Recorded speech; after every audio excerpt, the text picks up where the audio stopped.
All right. It's going to be a quick one tonight, guys, and I mean that.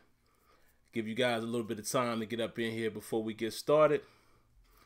But hey, I got another Terrible Towel Tuesday coming your way. So let's go ahead and make it happen, shall we? So let me just make sure everything is coming through on you guys' end, and then we'll get started. So let's just give it a few minutes here. I want to welcome everybody to the latest episode. Got some new light popping off, so guys, you probably can see me a lot better, whether that's something you want or not. It is what it is. So like I said, I'm going to wait a few minutes, man, let a couple of you guys get up in here, and then we'll get it rolling. So, just a couple things to talk about. What's up, Tyrese, man, HD? What's good with you, man? Appreciate you coming through. So I'll go ahead and get started, guys, because I don't have a lot of time tonight. Probably need to be done by about 6:20. So we're looking at about 16, 15 minutes, and that should be well enough time. All right, so let's go ahead and get into it, man. So first and foremost, guys, welcome to the latest edition of Terrible Towel Tuesday. I am your host, Sim Football Critic, which is my moniker, guys, when I do my gaming stuff. So there you have it. So let's get right into it, man. What we're going to do is talk about the defense, and we'll talk about whether or not Keith Butler, is the reason. Is he the reason why the defense hasn't performed that well? Is he the real problem? And then also what we'll talk about, guys, is the Super Bowl. I definitely want to give my quick thoughts on the Super Bowl because that's what really brought me to this topic. Let me explain. So we saw what happened in the Super Bowl, but give me a moment and I'm going to lead up to that. So first and foremost, guys, defense has been the thing that's been kind of absent here lately, right? They've been kind of absent. And, let me explain to you guys what I'm talking about. And I see Tyrese, man, says you don't have to be quick. No, I have to be tonight, man. My wife has something to do down here at 6:30. So I just want to give her a little more time to get ready. So I'm going to cut it at 6:20. But let's take a look at this. All right, so we pay attention to this timeline. We get to the divisional playoff round with the Pittsburgh Steelers, right? We're playing one of the best defenses in the league. One of the defenses that caused Ben Roethlisberger a lot of problems early on, week 5, I believe that was. And, we're thinking, man, what we're going to do with their pass rush. They have a great front. They have fast linebackers, and obviously they have top-notch guys at the corner position, serviceable safeties. What are we going to do? So what did we do? We went out there and we scored 42 points on them, right? Unfortunately, they were able to muster 45 points, and they won the game. All right, so we look at the other games later on. You look at the Minnesota Viking game versus the Philadelphia Eagles, right? The Vikings, again, another top-notch defense. The number 1 defense, if I'm not mistaken, I might be wrong there, but I think they were the number 1 overall defense. And look at what the Eagles did to them. Destroyed them. Okay? Destroyed them. Now let's lead up to the Super Bowl. We just watched this game with the Patriots and the Eagles. And if I'm not mistaken, there was one punt in the whole game. One punt. Okay? We pretty much watched both teams go up and down the field. And what ended up happening was, were you going to get a field goal or were you going to score a touchdown? That's pretty much how it went. Up and down the field with no avail. With ease, right?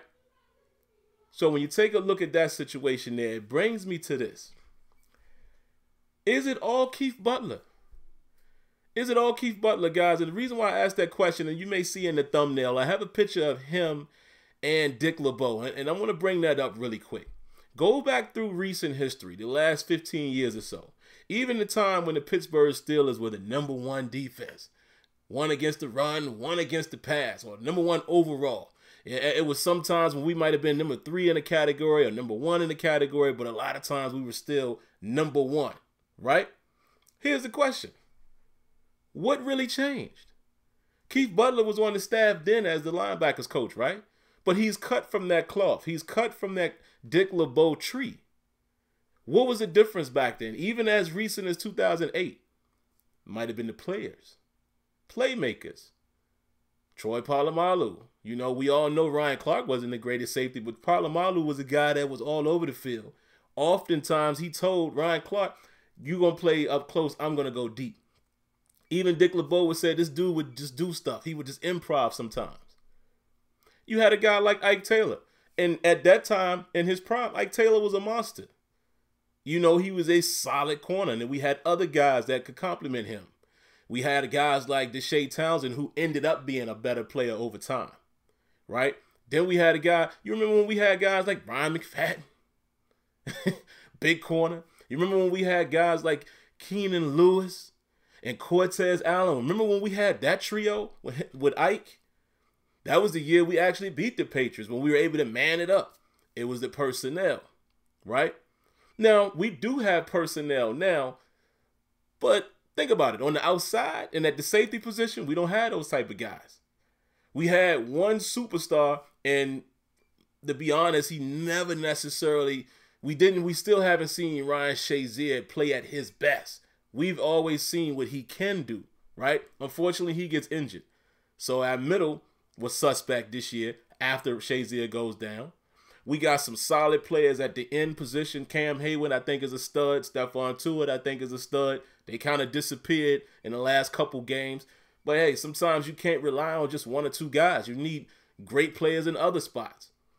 Cornerback position. Joe Hayden was serviceable for us. He wasn't great, played solid. Artie Burns has been up and down. Sean Davis, up and down.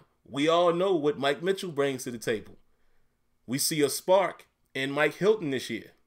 So the point I'm getting at, is it necessarily Butler's system? Everybody's ready to fire Butler. And, you know, even I was kind of on that train of, you know what, maybe we need some change. But when you think about it, it might not be all him. Because like I said, look at the defenses that were in the playoffs.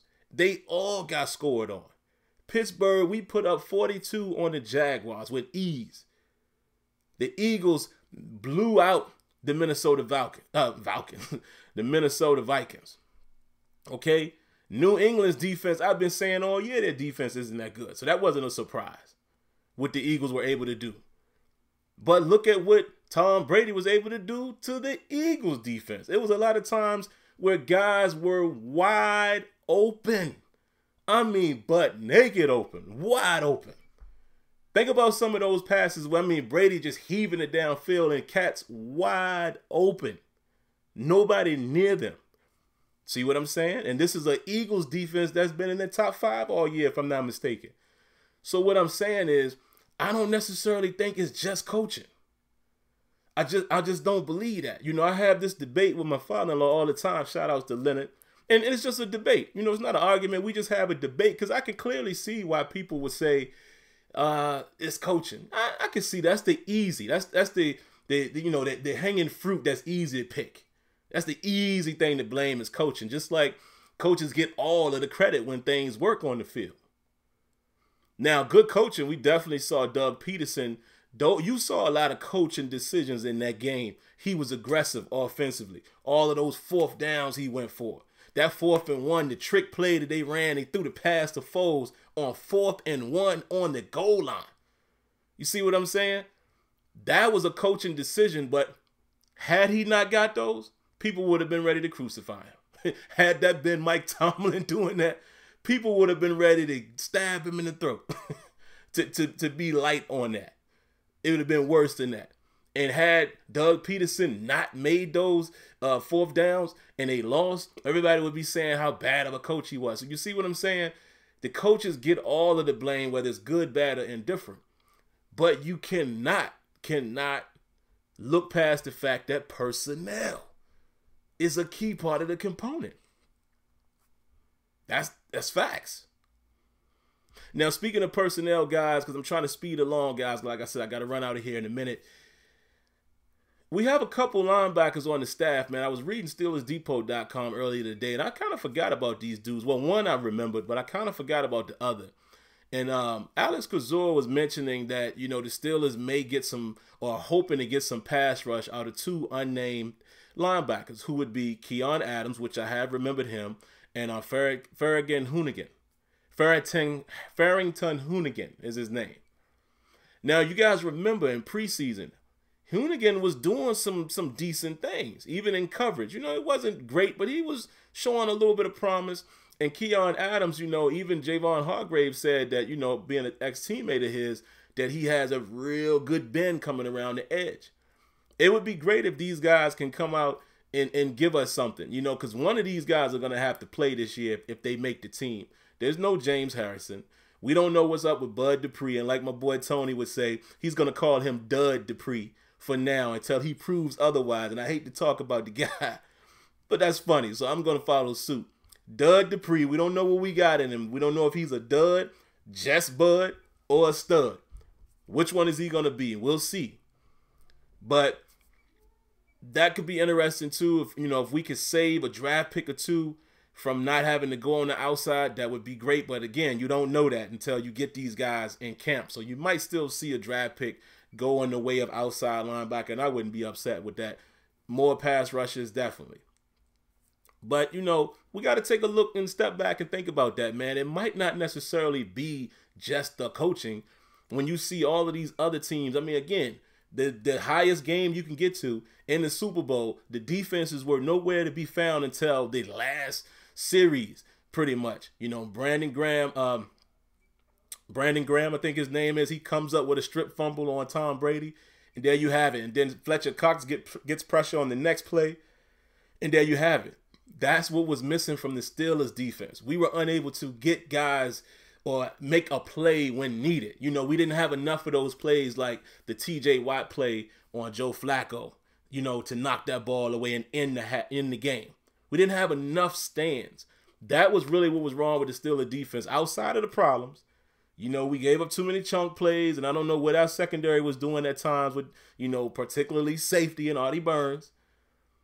But the difference between us and like a New England Patriots, at least the Patriots going up through to the Super Bowl, their defense was a bend but don't break, so to speak. They would get stingy in the red zone, and our defense didn't necessarily do that, down the latter part of the season. So, like I said, man, I don't think I can all the way put it on coaching. I just feel like personnel's got to be a part of that as well. So, just wanted to talk about that really quick today, guys. Don't really have much more to talk about outside of the fact I did want to mention this. I see that Tomlin did hire another coaching assistant. They basically hired the kid Blaine Stewart. For a lot of you guys that don't know the story, I already knew the story behind this guy. I'm not going to get into that tonight, but basically, I'll be brief with it. Tomlin was really close with his dad. Helped Tomlin along the way a lot in getting into coaching and things of that nature. His dad passed away in 2012. Tomlin always vowed to him that he would stay connected to him. He would take care of him. This guy now is available, plays some football as well in college, comes out of college, and here it is, full circle. Tomlin stuck to his word, not only being there for him as a family friend, but he's offered him the opportunity to be an assistant coach. And he's taking heat for it from some people. I don't understand that, man. I mean, that just goes to show you that how genuine he is as a person. And that ain't for me to judge. But I'm saying there's nothing wrong with that. He's just an assistant. There's nothing wrong with allowing him, someone to help get his foot in the door. I have no problems with that. And like I said, this is something that he always told him he was going to do. He was going to take care of him if the opportunity presented itself. There it is. There you go. All right. So outside of that, guys, I don't really have much more to talk about. Like I said, I see some minor mock drafts here, and I'm going to hold off on those, me personally. I'll wait until the combine stuff, starts kicking up, which should be soon, before I really dive into that. I think what I'll start doing going into next week is kind of rating our position. Maybe we'll do that. That'll be kind of fun. We'll rank our position, from receiver to running back to DB, et cetera, and Le'Veon Bell. That's the last thing I will say.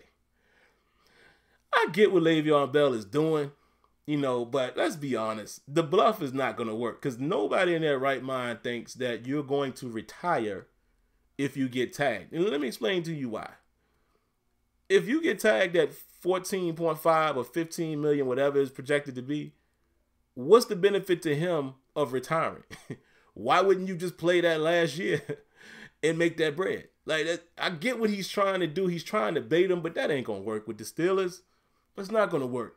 And I don't know if a contract, again, I don't know if it's going to be made, guys, at the price point that he wants. I know he did an interview with Stephen A., a couple other people. What he's asking for, I don't know if the Steelers are going to pay that, man. I just don't know.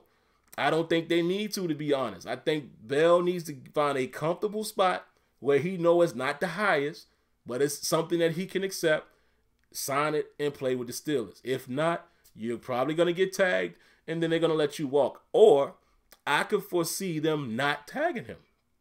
Again, look around the league. Look at the young guys. There's always some running backs that you can grab in the draft that could give you the same production collectively. Look at the Philadelphia Eagles. Look at the stats, you know, from Ajayi and Blunt, even in that game, in the Super Bowl. You can find a couple guys that give you that. I don't think you pay a running back that kind of money, $15 million or more per year. I don't see it, man. Even though I love Le'Veon Bell, love what he brings to the table. Oh, I loved him at Michigan State. But I just don't know if you spend that type of dough. All right, so let me see, guys. Just read a couple of you guys' comments, man, and I'm going to get out of here, man. I got to get up out of here. And I'll be back later tonight, guys, for you guys that are around, you know, for the gaming aspect. So let me just see if you got any quick questions, and I'll be gone. Frank V says, what about Kevin Colbert and our scouting staff? Questionable draft picks over the years. Is personnel more of a problem than the coaching? Let me address that real quick, Frank. A lot of people say that as well. But think of the draft picks that we did, you know, the guys we did pick. Because me and my guy Tony was talking about this as well the other day. For as much, you know, credit that you can give Tomlin for not drafting the right guy, you got to give him the same credit for drafting the right guy. Tomlin drafted Le'Veon Bell. Tomlin drafted Cam Hayward. Tomlin drafted Lawrence Timmons. Antonio Brown. Mike Wallace at the time. Emmanuel Sanders. Martavis Bryant. It's numerous people that you can name. So I don't know if you can say that. I think when you draft players, you don't know what they're going to be. Nobody knew what Jamarcus Russell was going to be when they drafted him. I don't think they should have paid him that much money, you know, the Raiders, but it's hit or miss. Tom Brady is a 6th-round draft pick. Antonio Brown was a 6th-round draft pick. So I never feel like it's bad drafting unless you can clearly look at a player and say he's a bum. I don't think you look at the time, even Jarvis Jones as being a scrub when he got drafted. The man was leading sacks in the NCAA. You know, some guys pan out, some guys don't. That's just how it goes. That's just how it goes. Let me see. Patrick Covington says, I think Butler and certain players should be blamed, but Butler doesn't deserve all the blame because guys like Burns and Davis, some bad performances and fumbled the rock throughout the season. That's what I'm saying, man. That's why I'm not ready to say fire him just yet, because we can't forget the good things that we saw out of the defense this year. We saw some good things, setting the sack record, more man coverage, and being successful at times doing these different coverages and different blitzes. It's just that there seems to still be an issue giving up the big play. Part of that, to me, has to be some of the blame is on those players. Excuse me. As well as Butler, you know, maybe there's some different schemes he needs to devise, but, you know, there you have it. I think I'm going to get one more here. My boy Kenyon Wright, I'll end with his. He says, Sim, the Super Bowl should have proved that we shouldn't pay Le'Veon Bell. We can get that production in the draft. Yeah, exactly what I said. I see you wrote exactly as well. That's what I'm saying, man. That's why you don't pay that kid that much. Love Le'Veon Bell. If he's on my team, I'm waving the pom-poms. But at the same time, if we got to cut him and let him walk, man. Let him walk. We can get that production somewhere else. All right, guys, so that's all I got for this particular week, this episode. Got to get out of here. Like I said, I'll return later on, man, probably around 8:30-ish, you know, to do some gaming. I don't know what game I'm going to play yet. I might actually play The Division. You know, I've gotten back on that here of late, but we'll see. All right, so that's going to do it, man. If you haven't already, make sure you subscribe to the channel. Go ahead and ring that bell, man. Cut your notifications on so you know when the next videos are coming. And I promise, man, it'll never hurt you to hit the like button. All right, so that's going to do it for now. But, hey, we'll catch you in the next episode of Terrible Towel Tuesday. All right, y'all be easy. Peace.